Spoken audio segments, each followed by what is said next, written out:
Pessoal, eu tirei essa camisa do PSG aqui do fundo do baú, guardada, que tinha muito tempo que eu não usava, muito bonita, por sinal, para falar de campeonato francês, especificamente do Endrick, que contra esse PSG aqui, contra esse PSG aqui, faz gol e dá assistência, 2 participações diretas em gol, e já dá pra dizer que o Endrick então vai pra Copa? Obviamente não é tão simples assim, né? Mas na verdade, cara, esse vídeo aqui nem é só pra falar só do Endrick, não. A gente vai falar de Neymar, de Estevão, o que aconteceu nesse final de semana. Isso aqui vai ser um apanhado geral pra você do que teve lá no futebol da Europa pra jogadores que estão pra ir pra Copa. Então, Gabriel Magalhães, Matheus Cunha fez gol, Estevão lesionado. A gente vai fazer um apanhado aqui com um foco um pouco maior no Endrick e também, além da Europa, a gente vai falar de Neymar, que eu acabei de ver o jogo do Santos hoje, perde pro Fluminense e eu acho que o Neymar em si também vai bem mal. Então vamos lá, vamos comentar, depois me diz se você gosta desse formato de vídeo. Eu acho que principalmente agora, nas vésperas de Copa, bem legal, porque nem todo mundo consegue acompanhar tudo. Futebol europeu principalmente é muito difícil, é muito jogo e muitas das vezes a gente tem coisas pra fazer no dia a dia, então eu vou tentar te atualizar aqui. Beleza, de que ponto exatamente a gente começa? A gente começa, cara, eu não sei se você sabe, mas de um Endrick que estava sendo pressionado pelo próprio técnico dele. E aqui eu me refiro a Paulo Fonseca, o português. Pra quem acha que desde que chegou na França o Endrick tá voando, eu acho que já ficou evidente que não, né? Pra quem perdeu esse episódio aí, o que acontece? O Endrick chega assim fazendo muito gol e aquele sucesso todo, mas depois ele começa a desandar e aí vai pra seleção brasileira, mesmo estando numa fase meio esquisita. O Lyon enfileirou, sei lá, 10 jogos sem vencer uma partida sequer. E aí, cara, ele volta da seleção e esse aqui, que é o técnico dele, Paulo Fonseca, chega a falar publicamente em entrevista que o Endrick parece que voltou cansado e que tem que fazer mais, tem que mostrar mais. Então, assim, esse aqui cobra e este aqui responde. Hoje, mais uma vez, ele mostra que ele não é qualquer coisa, ele mostra aquilo que a gente sabe, que é um moleque muito fora da curva. O que acontece? Primeiro, antes da gente falar de ele dando certo hoje, fazendo gol no Paris Saint-Germain, no jogo em si, que ele é criticado, na verdade, um dia antes ou 2, já não lembro certo, antes ele é criticado, na sequência, no primeiro jogo, depois dessa crítica do treinador, ele é colocado no banco. Então, pra galera que não tava sabendo que rolou esse momento ruim do Endrick na França, saiba agora, rolou, ele chegou a ficar no banco, ele foi criticado publicamente pelo técnico, só que aí, no jogo, ele entra no segundo tempo, naquele dia lá, não hoje, e já chega participando e dando assistência, participando de gol, acho que com 3 minutos em campo, depois de falar que ele tem que render mais, ele vai lá e começa a render mais, dá assistência logo no comecinho. Hoje, praticamente a mesma coisa acontece. Hoje, mais uma vez, o Endrick já chega participando. E dessa vez, o que é? Que eu vou mostrar aqui o lance e vou torcer pra gente não pegar direitos autorais e esse vídeo cair. Ou então eu ter que picotar ele depois. Se acontecer, você já sabe. Mas o que rola aqui? Cara, o Endrick, ele precisa de muito pouco. Aqui tá ele entre os zagueiros, o passe tá vindo na frente. Pegou mal, Ele pega Endrick! uma pancada, tá ligado? O maluco acerta uma tijolada lá na trave e aí já sai comemorando, a galera fica até meio em choque ali na transmissão. Cara, mais uma vez, aquilo, com pouco, ele faz muito. E não para por aí. Depois de fazer esse gol, aí rolou até um momento dos caras lá ficarem meio putos com ele. Ele vai comemorar no estádio do Paris Saint-Germain, no Parque dos Príncipes. E teve até francês que eu tava vendo no Twitter ficar puto de como é que a gente deixa esse moleque fazer isso no nosso estádio.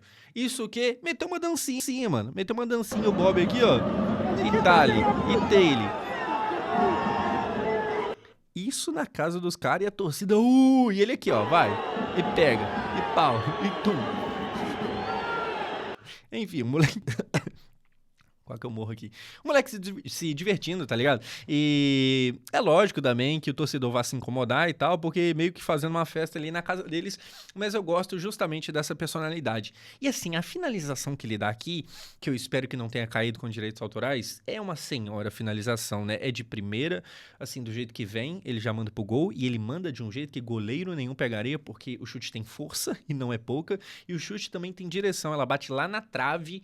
Pô, não tem como você pegar mesmo antes da bola entrar no gol. Assim, o Endrick é isso aí, é o cara que dentro da área ele vai gerar perigo, ele vai gerar problema para outro time, mesmo que esse time seja o disparado melhor da liga, o Paris Saint-Germain, que hoje, para ser justo, eu tô apontando para aqui sem saber que é aqui. Hoje, para ser justo, nem tava com o time titular não.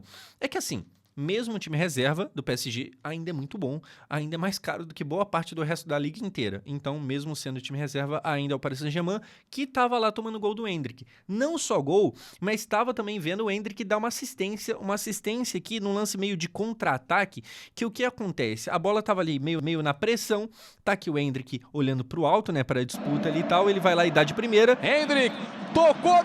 E coloca o companheiro numa espécie de Diego Souza e Cássio, só que ele não perde, ele faz gol. Eu não vou mostrar tudo, direitos autorais, Ligue One, vocês não vão pegar hoje não.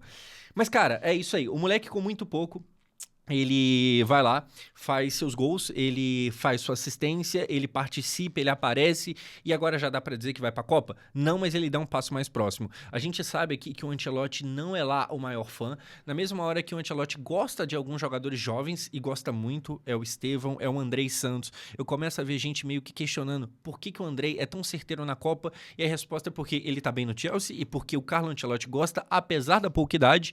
O Endrick, o Ancelotti olha e parece que a idade pesa mais negativo do que contra. Ao invés de ser, nossa, ele já faz isso tudo com só isso de idade, parece, não, mas ele só tem isso de idade. Isso que pesa antes. Então, assim, eu acho que tá evidente pra todo mundo que o Ancelotti não é o maior fã.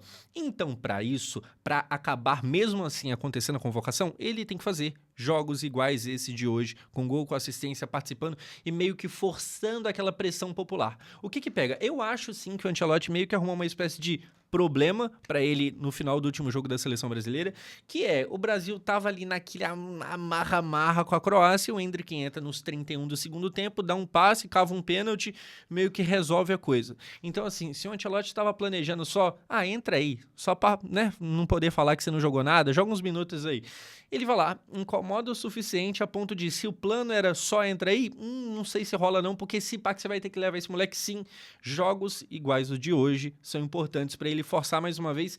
E a gente espera, e eu falo em nome de todo mundo aqui, porque eu acho que todo mundo quer o Endrick na Copa, né? A gente sabe o que é esse moleque, que não é pouca coisa, e tomara que vá. Ele faz aqui um jogo importante, é a maior vitrine que o campeonato francês pode te oferecer, é pegar o PSG, principalmente na casa do PSG, e ele aproveita. E, inclusive, o PSG perde aqui, né? Até curioso e tal, mas o que importa aqui pra gente é que ganha o Endrick com isso. Agora, se ele foi bem, e ele sim foi bem, tem até aqui notas da Flash Score, olha só, ele foi o segundo melhor dos jogadores de linha, atrás apenas do Moreira, que foi aquele cara que recebeu o passe dele para fazer gol, e também do goleiro. Dos jogadores de linha, ele o segundo melhor. Isso aqui, notas da Flash Score, tem como você ver todos os jogos do Endrick, todos os jogos, sei lá, do Neymar, todos os jogos de qualquer jogador do seu time, link para baixar a Flash Score aqui na descrição. Aproveita aí. Então, assim, aqui o saldo é muito positivo. Nesse giro nosso pela Europa, começa muito bem com o Endrick tendo um final de semana muito bom. Porém, contudo, entretanto, todavia, você vê o Estevão caído com cara de dor, e eu acho que todo mundo já tá sabendo, mas caso não, eu vou qualificar a coisa aqui. O Estevão está lesionado, agora qual é a seriedade e o que foi que aconteceu? Pra você que tá meio perdido, ele se machuca sozinho. O que particularmente, longe de mim falar aqui que eu sei que lesão é mais preocupante ou não, não sou médico nem nada do tipo, mas eu costumo ter um cagaço maior quando o cara machuca sozinho do que quando é uma lesão por pancada, porque lesão sozinho tem um histórico aí de dar bosta. E o caso dele foi. O que acontece? Percebe aqui o começo do jogo, clássico, Chelsea United, e com menos de 15 minutos, o Estevão, ele tava indo em direção ao gol, ele consegue até finalizar a jogada, ele chuta pro gol de qualquer jeito, mas ele sente, e quando ele chuta, ele já tinha sentido, já tinha meio que sinalizado ali, você vê que ele chuta de qualquer forma, só para se livrar da bola, e já cai, e precisa ser substituído logo no começo do jogo, o que preocupa muito. A Copa tá meio que aí, qualquer coisa agora pode dar ruim, e cara, é meio que isso. Aí o que a gente tem? Parece, eu não fui checar se é verdade ou não, mas parece que o técnico dele, o técnico do Chelsea, chegou a falar sobre ele estar chorando no vestiário, o que gera uma apreensão porque, pera, qual que é a gravidade dessa lesão? Não é possível que vai perder Copa. Só que aí, a notícia mais recente é que não, calma, não é tão grave assim. Parece que ele vai ter que perder um tempo sim sem poder jogar, vai ficar de fora agora as próximas semanas, mas a previsão é que volte antes da Copa. E aí, gente, isso aqui aconteceu praticamente que agora, né? A gente não tem tempo suficiente, foi ontem, mas a gente não tem tempo suficiente para saber a notícia mais apurada, então tem que esperar para ver o que vai acontecer. E infelizmente agora é esse clima de qualquer jogador que se machucar, pode ser que dê ruim, e dê ruim é não ir para a Copa. O Gnabry, por exemplo, acabou de sair a notícia, acabou tem pouco tempo, que provavelmente vai perder a Copa, não vai jogar pela Alemanha, porque machucou jogando lá pelo Bayern de Munique. O Estevão parece que não teve tanto azar assim, não. O Estevão parece... Vamos esperar para ter as notícias mais certeiras, mas parece que ele ficou no quase. E aí, assim, é torcer para ele, de fato, voltar antes da Copa e, de preferência, voltar bem antes, né? Para não chegar no campeonato num clima meio Neymar 2018. Lembra que o Neymar meio que chegou para se recuperar durante o campeonato, que sempre é meio merda e tal. Torcer para o Estevão conseguir não só voltar antes da Copa, mas voltar bem antes, para dar tempo dele recuperar o bom futebol. Agora, se ele e o Chelsea se ferraram ontem, foi porque outro brasileiro lá na Europa se destacou. Eu tô falando de Matheus Cunha, que faz mais um gol. Faz o gol da vitória, na verdade. O jogo foi 1-0, United e Chelsea, e esse 1 veio justamente do Matheus Cunha com um passe muito bom do Bruno Fernandes. E o Matheus Cunha é titular da seleção brasileira, né?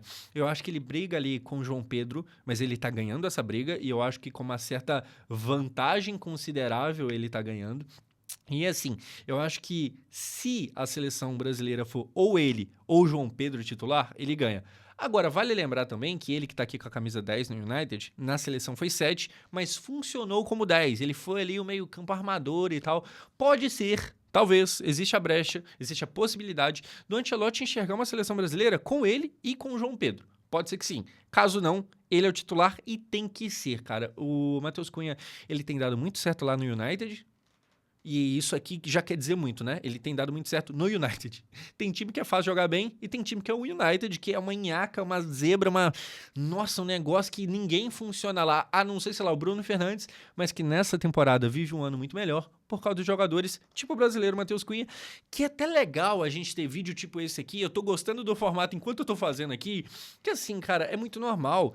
A gente brasileiro não conseguir acompanhar tudo da Europa porque a vida tá aí acontecendo, a gente tem coisas pra fazer no dia a dia, né? Mas, para não passar batido e para não chegar com aquele clima de a seleção é realmente uma bosta, de fato, a seleção não vive a sua melhor geração. Mas também não é tão ruim assim, não. A gente tem brasileiros resolvendo os principais jogos pela Europa fora. Dito isso, saindo aqui de gente que foi bem, a gente tem uma outra questão para tratar. Gabriel Magalhães, que hoje jogou contra o City, contra o Haaland, e tem vídeo aqui no canal sobre, você pode ver aí a pipocada do Arsenal, inacreditável. Assim, quase nunca tem vídeo aqui de Premier League, mas hoje teve porque final, né? Um jogo muito importante, fiquei muito empolgado vendo e aí decidi fazer vídeo. Mas, para você que nem viu o jogo, muito menos o meu vídeo, como é que foi o Gabriel Magalhães? Eu acho que ele perde hoje pro Haaland. Ele perde não só no placar, mas ele perde porque, por exemplo, o gol do Haaland sai em cima dele, vencendo ele fisicamente. Então, assim, perder pro Haaland é ruim, obviamente, mas tem que ver até que ponto também não é natural. Quantos zagueiros hoje conseguem terminar um jogo colocando o Haaland no bolso, principalmente quando o City tá bem? Porque, assim, quando o City tá mal, a coisa mais fácil é não deixar o Haaland crescer. Porque quando o City tá mal, o Haaland é aquele jogador que nem aparece. Mas o City estando bem, o Haaland dificilmente não estará junto, e aí sobrou para quem? Pro Gabriel Magalhães.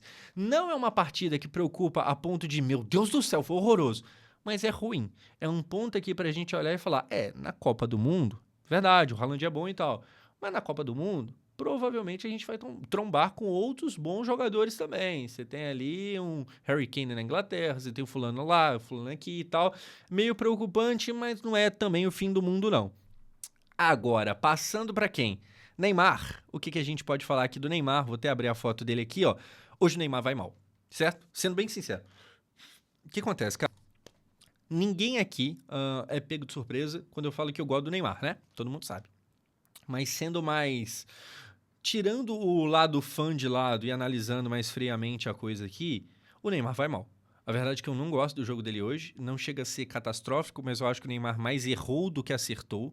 Eu acho que ele tem os momentos ali achando umas bolas, um passe aqui, um passe ali, nada muito genial hoje. Nada muito genial. Eu acho que o momento mais perto de genialidade que ele teve foi naquela hora do escanteio. Para quem não viu, teve uma bola lá que ele ficou meio que brigando ali com a arbitragem, que a bola está no quarto de círculo sim, e a arbitragem falando não tá, puxa para trás. Só que na verdade estava assim, porque a bola não é só a base dela que encosta no chão, é todo objeto esférico. Eu tô ensinando geometria aqui do nada. Enfim, estava assim, eles têm uma briguinha ali e tal. O Neymar meio que desafia a arbitragem, tipo, não, vem aqui ver e tal. E aí, logo na sequência, depois de ter meio que essa tretinha, ele cobra esse escanteio, né, que gerou ali a discussão e tal, e quase fez um gol olímpico. que é a cara do Neymar. Você vê que, assim, o Neymar, ele realmente, ele tem meio que dominado a tentativa do gol olímpico. E com dominado eu quero dizer que nem sempre ele vai fazer, porque calma lá também, né, meu Deus do céu, mas, cara, quase sempre ele leva perigo. A gente lembra que ele fez lá contra o Inter de Limeira, contra o Nova Lima, não sei, Campeonato Paulista do ano passado. E também na Copa de 22, teve momento dele bater gol olímpico ali, tentando, né, e quase conseguindo. O Neymar tem essa capacidade. Dito isso, talvez, assim, de genialidade mesmo, tenha sido esse o único momento. Eu acho que o Neymar, voltando a falar aqui, ele mais erra do que acerta. Eu acho que o jogo dele hoje é bem abaixo. Não é a ponto da gente olhar e falar, não, então o Neymar não vai pra Copa. Mas sendo esse um jogo importante como era, pô, horário nobre do Brasileirão, 4 da tarde, contra o Fluminense que tá no G4, era um jogo bom pra você ir bem e chamar atenção. Eu acho que ele vai mal, eu acho que ele erra bastante. Inclusive, a gente pode ver as notas aqui na Flash Score, que, olha só aqui, esse foi o primeiro tempo do time do Santos. Então você tem o Neymar com 6.2, que é uma nota bem baixa. Tem gente pior que ele no time, o Brazão foi muito mal, o Moisés então nem se fala. O Gabriel, o Gabigol, tava bem, porque tinha feito gol lá. Gol que inclusive surge no Gabriel, no Gabigol, meio que salvando o Neymar. Por quê? O Neymar meio que tenta ir para individual para tentar fazer o gol. Ele se embola, ele perde a bola, o Gabigol recupera e faz o gol logo na sequência. Então meio que salvou a pele do Neymar ali. E por isso o Neymar termina o primeiro tempo com 6.2, que é uma nota justa, tá? Nem sempre essas notas aqui definem exatamente o que foi o jogo. Ontem, por exemplo, o Adson entrou muito bem no segundo tempo do Vasco, eu acho que ele meio que mudou a cara do time, e mesmo assim ele terminou com uma nota baixa, porque ele não fez gol, ele não deu assistência, então nota baixa. Então nem sempre a nota acompanha o que de fato o campo mostrou. Mas nesse caso aqui, nesse 6.2, foi isso aqui mesmo, nenhuma injustiça, show de bola, é isso aqui. Tá, mas e no segundo tempo? No segundo tempo, o Neymar melhorou? Muito pouca coisa. Você vê aqui, e é legal eu trazer todo o time do Santos aqui lá na Flash Score as notas, porque o Neymar, ele termina a partida com 6.7, que é uma nota bem baixa, só que longe, e isso é um problema, longe de ser a pior nota do Santos. Isso é um problema pro Santos. Porque, cara, o Neymar tira aqui um 6.7, mas você tem ali o Igor Vinícius 5.8, o Veríssimo 5.6, você tem o Luan Pérez, que falhou no Deportivo Recoleta. E eu vi esse jogo, tá? Acabou que eu não fiz vídeo, mas eu vi esse jogo. Terrível, meu Deus do céu. Eu acho que naquele dia, inclusive, comentando aqui, eu acho que o Neymar não foi tão mal, não só por causa do gol, mas eu gostei da partida dele, mas também pudera, né, contra o Deportivo Recoleta, mas o Santos, meu Deus do céu. E mais uma vez, a gente tem um Santos aqui que muitos jogadores abaixo, até o Barreal, que chegou a fazer gol em um golaço, inclusive, ele termina com uma nota abaixo do que o do Neymar, mas isso aqui não blinda o Neymar não, tá? Eu acho que o jogo do Neymar é um jogo ruim. E aí, repito, para ser bem claro aqui, é um jogo, tipo, péssimo, horroroso, vexame? Não, não é. Mas é um jogo que não coloca ele mais perto da seleção, não. É um jogo que, na melhor das hipóteses, entre vitória, derrota e empate, é um empate. Esse é mais um episódio de Neymar tentando ir para a Copa, e o que eu chamo aqui de episódio são os jogos, né? E é importante eu falar isso porque não é o último, não é esse jogo aqui que vai definir nada. Se ele tivesse feito um hat-trick hoje, ele não estaria na Copa, só que ele estaria mais perto. Hoje, se ele não se distancia mais, ele, no mínimo, não move muito de posição. Ele também não se aproximou. Então é isso, cara. A gente tem um bom final de semana de futebol europeu e também aqui no Brasil, no que diz respeito à seleção. A gente tem jogadores brasileiros fazendo gol. A gente tem o Endrick tentando essa vaguinha de Copa, que eu acho que não tá tão fácil assim. Eu acho que o Ancelotti vai sim fazer jogo duro pra ele pra Copa, mas pelo menos a parte dele ele tá fazendo e eu espero que continue fazendo. Porque esse moleque tem que ir. Esse moleque é diferente. O Neymar, um jogo meio questionável, meio mal. Gabriel Magalhães, abaixo. Matheus Cunha bem. Estevão, a se observar. Perder o Estevão seria complicado. Numa dessa, perder o Estevão seria bom pra um cara, Ryan. Se numa dessa o Estevão fica de fora da Copa, o Ryan entra. Mas sendo sincero, por mais que seja esse Vasco aqui, eu não torceria pro Estevão sair não, porque assim como o Endrick, é um dos que tem grande chance de ajudar a gente. E precisaremos de ajuda, porque, né, vamos combinar que a seleção não tá isso tudo. Enfim, gostei do vídeo. E você? Eu meio que avaliando meu próprio vídeo aqui, mas eu acho que foi legal pra gente dar esse giro aqui pelo que aconteceu no futebol. E se você também gostou aqui, comenta, faltou algum assunto que eu poderia ter falado, algum jogador, algum acontecido? Comenta aqui. Enfim, esse foi o resumo de tudo que aconteceu no final de semana relacionado à seleção brasileira. Eu sou o Josão, se você conheceu o canal nesse vídeo aqui, se inscreva aqui também. Show de bola? Valeu e até a próxima.